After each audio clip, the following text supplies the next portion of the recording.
আজ আমি তোমাদের সঙ্গে আমার ফুল ডে রুটিন শেয়ার করতে এলাম। এখন বাজে প্রায় 6:30 আর আমি ব্রাশ করে নিয়ে রেডি হয়ে যাবো একটু হাঁটতে। আমি ঘন্টাখানেকের মতো একটু হাঁটাহাঁটি করি, তারপরে বাজারটা করে নিয়ে চলে আসি।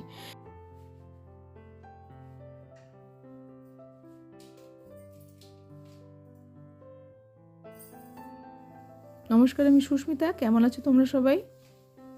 আর মর্নিং ওয়াক থেকে এসে আমি সোজা চলে এসেছি রান্নাঘরে একটু চা বসাবো বলে। আসলে চায়ের আমার ভীষণ নেশা। আর চা বসিয়ে দিচ্ছে, আমার ছেলেমেয়েগুলোও চা খায়। আর টাটা টি গোল্ড ইউজ করি আমি। দুধটা ফুটে উঠলে তারপরে চা পাতাটা দিই আর তারপরে কিছুক্ষণ ঢাকা দিয়ে রেখে দিই। এতে কি হয়, টাটা টি গোল্ডের যে বড় বড় পাতাগুলো আছে ওর থেকে চায়ের যে ফ্লেভারটা সেটা খুব সুন্দরভাবে বেরিয়ে আসে, চাটা খেতে খুব সুন্দর হয়। তো এখন 1 কাপ ভর্তি ভর্তি করে মিষ্টি মিষ্টি চা করে নিয়েছি। আমি, আমার ছেলে মেয়ে সবাই মিলে একসঙ্গে বসে একটু চা খেয়ে নেব। খুব বেশি চা আমি খাই না, এই সকালে একবার আর বিকেলে একবার, এই দুবারই চা খাই। আর ছেলেকে বললাম যে দুধ কর্নফ্লেক্স খেয়ে নিতে, কিন্তু ও বায়না করলো চা খাবে। ওর জন্যই চা একটু বেশি মিষ্টি দিয়ে চা করতে হয়। তো চাটা খেয়ে নিয়ে আনাজটা কাটতে বসবো। আজকে মাছ এনেছি 2 রকমের, কাতলা মাছ আর চিংড়ি মাছ। আর টিফিনে বানাবো ডালিয়া। টিফিনের আনাজটি আগে কেটে নিয়েছি। এই যে সব সবজি দিয়ে ডালিয়া বানাবো, আর তার সঙ্গে থাকবে বেগুন ভাজা। একটু পালং শাকও কেটেছি, রাত্রেবেলাতে পালং পনির করব বলে। আজকে মঙ্গলবার, আজকে আমার ছোটো মেয়ে আবার মাছ খায় না।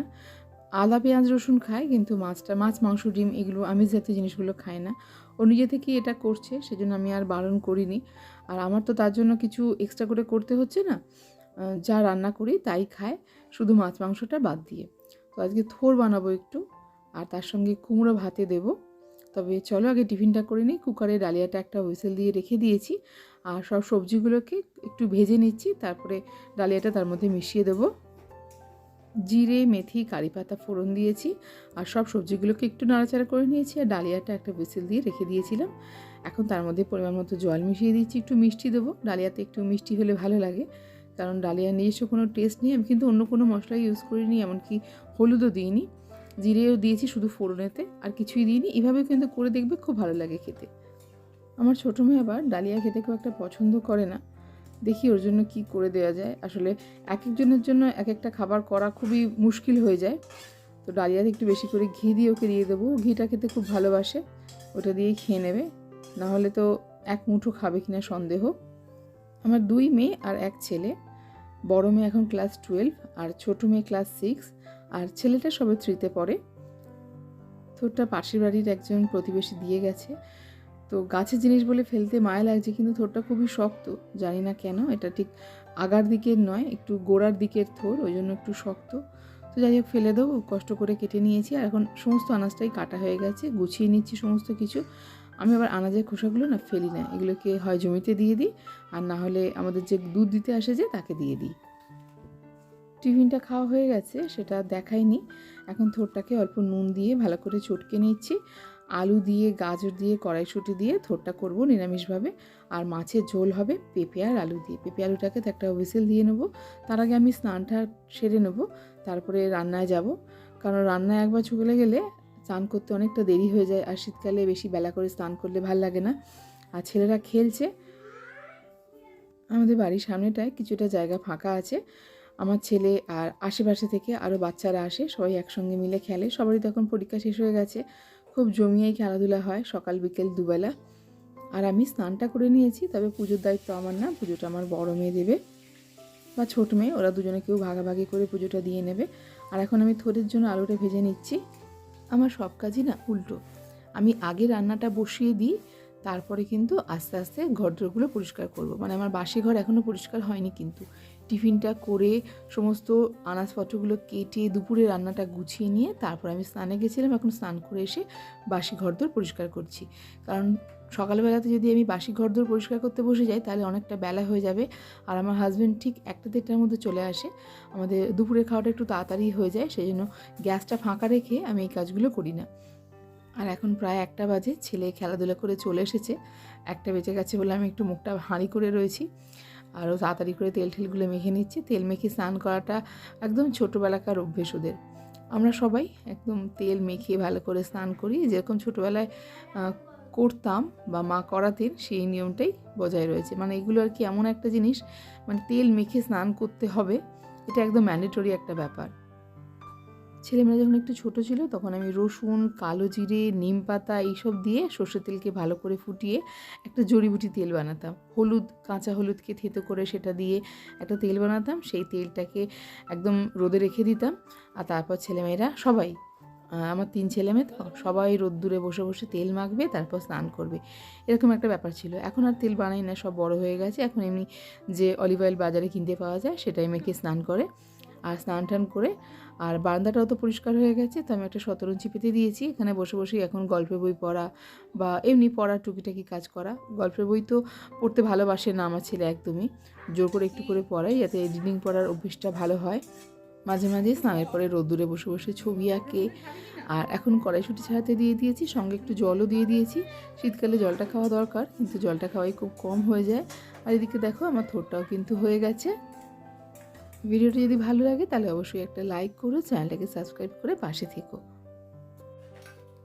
মাছের জন্য তেল গরম বসিয়ে দিয়েছি, আর সেই ফাঁকেই বাসনগুলোকে উবুর করে নিচ্ছি।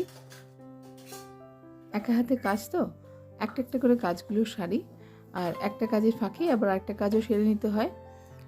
তো সেই জন্য একটা একটা করে কাজ করতে গিয়ে বাসনটা আর উবুর করা হয়নি।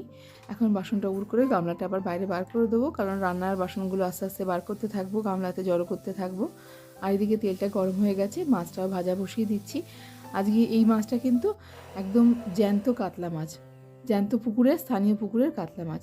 তো মাছটা খুব বেশি কড়া লাল করে ভাজবো না, আর খুব সিম্পলভাবেই মাছটা রান্না করবো। কড়াইতে প্রথমে কালো জিরে দিয়েছি, আর এখন পেঁয়াজ, রসুন আর কাঁচা লঙ্কার একটা পেস্ট বানিয়ে নিয়েছি, সেটাই এখন কড়াইতে দিয়ে দিয়েছি। একটা টমেটোকেও কিন্তু মিক্সিতে চালিয়ে নিয়েছি।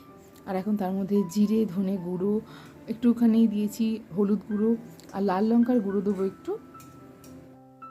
তো সমস্ত মশলাকে ভালো করে কষে নিচ্ছি। আর 3টে সিম দিয়ে দিয়েছি, সিমটা ভেজে নিলে ভালো হতো, কিন্তু মশলা কষার সঙ্গে দিয়ে দিয়েছি। মশলাটাও ভাজা হবে, তার সঙ্গে সিমটাও একটু নরম হয়ে যাবে। আর কুকারে পেঁপে আর আলুর একটা হুইসেল দিয়ে রেখেছিলাম। যখন সিমটা বেশ অনেকটা ভাজা হয়ে গেছে, প্রায় 80%-এর মতো রান্না হয়ে গেছে সিমটা, তখন তার মধ্যে কিন্তু ওই সিদ্ধ করে রাখা আলু আর পেঁপেটা দিয়ে দিয়েছি। আলুর পেঁপেটা একটু বড় বড় করে দিয়েছি, তো কুকারে দিয়েছি বলে বেশ নরম হয়ে গেছে, নাহলে এই রান্নাটা হতে অনেকটা সময় নিত। কুকারে দিলে যেমন গ্যাসটাও বাঁচে, তেমন কিন্তু রান্নাটাও বেশ তাড়াতাড়ি হয়। আর যখন মশলাটা ভালো করে কষা তো হয়েই গেছে, গরম জল দিয়ে আর এখন মাছটাও দিয়ে দেবো। যেহেতু মাছটা আমি খুব বেশি লাল করে ভাজিনি, তো ঝোলেতে কিন্তু মাছটা রান্না হবে, আর গ্রেভির যে ফ্লেভারটা সেটা মাছের মধ্যে বেশ কিছুটা ঢুকে যাবে। এভাবে কিন্তু রান্না করে দেখবে, খুব সুন্দর লাগে ঝোল খেতে। আর উপর থেকে একটু দিয়ে দিচ্ছি ধনে পাতা। গ্যাসটা একদম কমিয়ে দিয়ে ঢাকা দিয়ে দিয়েছি। এখন কিছুক্ষণ রান্না হবে, মাছের মধ্যে, পেঁপে আলুর মধ্যে ঝোলের ফ্লেভারটা ভালো করে চলে আসবে। আর সেই ফাঁকে কিন্তু আমি একটু ঘর পরিষ্কারের কাজটা করে নিচ্ছি। আমি এভাবেই কাজ করি, ওই জন্যই বলেছিলাম আমার সব কাজকর্মগুলো উল্টো রকমের। রান্নাবান্নাটা সারা হয়ে গেলে একটা নিশ্চিন্ত মনে কাজগুলো করতে পারি আর কি। নাহলে আমার হাজব্যান্ড তো যখন তখন চলে আসবে, যেহেতু আমাদের ব্যবসা, তো মোটামুটি কাজ হয়ে গেলেই দোকানে চলে আসবে। আর এসে গেলেই তাকে খেতে দিয়ে দিতে হবে, কারণ সে মর্নিং ওয়াকে যায়, অনেক সকালে ওঠে, 5টার আগে ওঠে সে। সেই জন্য একটু তাড়াতাড়ি বাড়িতে চলে এলেই কী করে খেয়ে দিয়ে একটু রেস্ট নিতে চায়, ঘুম পেয়ে যায় দুপুরে আসলে। সেই জন্য আমি রান্নাটা আগে করে নিই। আর রান্নাটা সারা হয়ে গেলে মানে একটা বড় কাজ মিটে গেল। এবার টুকটুক করে ঘরের কাজ করি। আজকে যেমন ভেলভেটগুলো মুছছি, ধুলো হয়েছিল ভেলভেটগুলো, অনেকদিন ধরেই ভাবছিলাম মুছবো, সময় করতে পারছিলাম না। তো এখনই ফাইনালি রান্নাবান্নাটা সেরে নিয়েছি, আর এইসব কাজগুলো করে নিয়েছি। আমার স্নান টান হয়ে গেছে, ছেলেমেয়েদের স্নান হয়ে গেছে, সব কাজ মোটামুটি সারা। আর ঘরটাও ঝাড় দিয়ে ফেলেছি। তো ভেলভেটগুলো তো আমি জল ন্যাকড়া দিয়ে মুছছি, সেজন্য আর ধুলো পড়ার ব্যাপারটা নেই। আমার মেয়েও আমার সঙ্গে একটু একটু হেল্প করে দিচ্ছে। এই ভেলভেট পরিষ্কার করতে গিয়ে কত কিছু যে খুঁজে পেলাম তা ঠিক নেই। ঠাকুরের ফুল, পয়সা, চাবি, কী কী সব যে ওপরে উঠিয়ে রেখে দেওয়া হয়েছে। আর এই যে টাইলসের ওপরটা, এখানটা ভীষণ ধুলো পড়ে, তো দেখতে খুবই বাজে লাগে। সেটাও ভালো করে মুছে নিচ্ছি। তবে এই চেয়ারে উঠে কাজ করাটা খুব রিস্কি, যেহেতু মেয়ে আছে, মেয়ে খুবই বকছে যে চেয়ারে উঠো না, পড়ে গেলে আর হাত পা কিছু গোটা থাকবে না। আর তার সঙ্গে বেসিনের এইটাও পরিষ্কার করে নিলাম, বেসিনের এই জায়গাটা, এখানটাও খুব ধুলো হয়েছিল। তো বেসিনটা পরিষ্কার করে ফাইনালি হাতটা ধুয়ে আজকের কাজের ইতি ঘটাচ্ছি। আমাদের দোতলা বাড়ি, আর শুধু বাসন মাজার জন্যই লোক রেখেছি, ঘর মোছার কিন্তু লোক নেই। তো সমস্ত ঘর মোছা বা অন্যান্য পরিষ্কারের কাজ কিন্তু আমিই করে থাকি। আর এখন দেখো মাছের ঝোলটা হয়ে গেছে, দেখতে যতটা সুন্দর হয়েছে খেতে কিন্তু তার থেকেও বেশি সুন্দর হয়েছিল। আমি যেভাবে বানালাম তোমরা একদিন এভাবে বানিয়ে ট্রাই করে দেখো, অবশ্যই ভালো লাগবে। আর কেমন লাগলো সেটা আমাকে জানিও কিন্তু। পুকুরের মাছ রান্না করলে না তার টেস্টটাই একটু অন্য রকমের, একদম জ্যান্ত মাছ তো। এদিকে কুমড়োটাও সুন্দর করে তেল দিয়ে, কাঁচা তেল দিয়ে আর কাঁচা লঙ্কা দিয়ে মেখে নিয়েছি, দারুণ লাগে কুমড়ো ভাতে খেতে। আর তার সঙ্গে একটু থোড় নিয়েছি। চলো দুপুরের খাবারটা খেয়ে নিই এখন। আমার কর্তামশাই কমলালেবু খেয়ে চলে গেছে, সে আর চা খায়নি, দোকান থেকে এসে তারপরে চা খাবে, তখন মুড়ি মাখা হবে। এখানে চাটা আমি একাই খাচ্ছি, আর পাশে শুয়ে আছে আমার ছোটো মেয়ে দুষ্টু। চা খেয়ে নিয়ে ওরা দুধ কর্নফ্লেক্স খেলো, আর ছেলেকে একটু অঙ্ক করাতে বসিয়ে দিয়েছি। পরীক্ষা শেষ, একটু পড়াশোনার টাচে না থাকলে সমস্ত কিছু ভুলে যাবে। আর দুষ্টুর ভীষণ দাবা খেলার নেশা। আমিও দাবা খেলতে পারি, তবে এখন আর অতটা ইন্টারেস্ট পাই না, খেলতে ভালো লাগে না। কিন্তু দুষ্টুর খুব বায়না, পরীক্ষা হয়ে গেলে আমি ওকে কথা দিয়েছিলাম যে ওর সঙ্গে দাবা খেলতে বসবো। তো কিছুক্ষণ দাবা খেললাম, আমি জিতছিলাম, ও হারছিল, কিন্তু ও শিখছিল অনেক কিছু। আর এখন আমি চলে এসেছি ময়দা মাখতে। আজকে একটু পরোটা করব। আমার ছেলে ভীষণ পরোটা খেতে ভালোবাসে, যদিও মেয়েরা রুটি খেতে ভালোবাসে।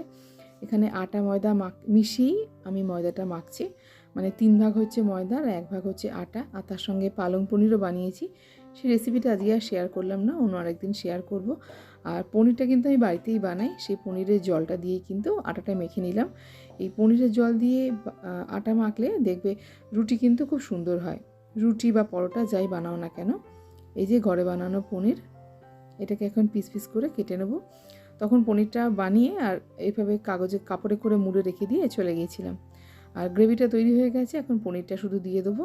যেহেতু টাটকা পনির আমি আর ভাজছি না, মটরশুঁটি, আলু আর পালং শাকটা যে কেটে রেখেছিলাম সেটাকে পিউরি বানিয়ে আমি এখানে পালং পনির বানিয়েছি। এটা ঠিক অথেন্টিক পালং পনির নয়, এটা নিজের মতো করে নিজের সংসারের চাহিদা অনুযায়ী কিন্তু আমি এটা বানিয়েছি। ময়দাটা গরম গরম পনিরের জল দিয়ে মেখে নিয়েছি, তো খুব সুন্দর হয়েছিল মাখাটা। আর এখন পরোটাটা বেলে নিচ্ছি। তেকুনা পরোটা ভাজবো প্রথমে দুটো, ছেলের জন্য। ছেলের চাই তেকুনা, আর বাকি সবাই তো বড়, তাদের অতটা বায়না নেই। তবে ছেলের জন্য দুটো পরোটা আগে ভেজে ওকে খেতে দিয়ে দিচ্ছি। আজকে ভিডিওটা কেমন লাগলো সেটা কিন্তু আমাকে জানাতে ভুলো না। আজকে ভিডিওটা আমি এখানেই শেষ করছি, খুব তাড়াতাড়ি ফিরছি নতুন একটা ভিডিও নিয়ে।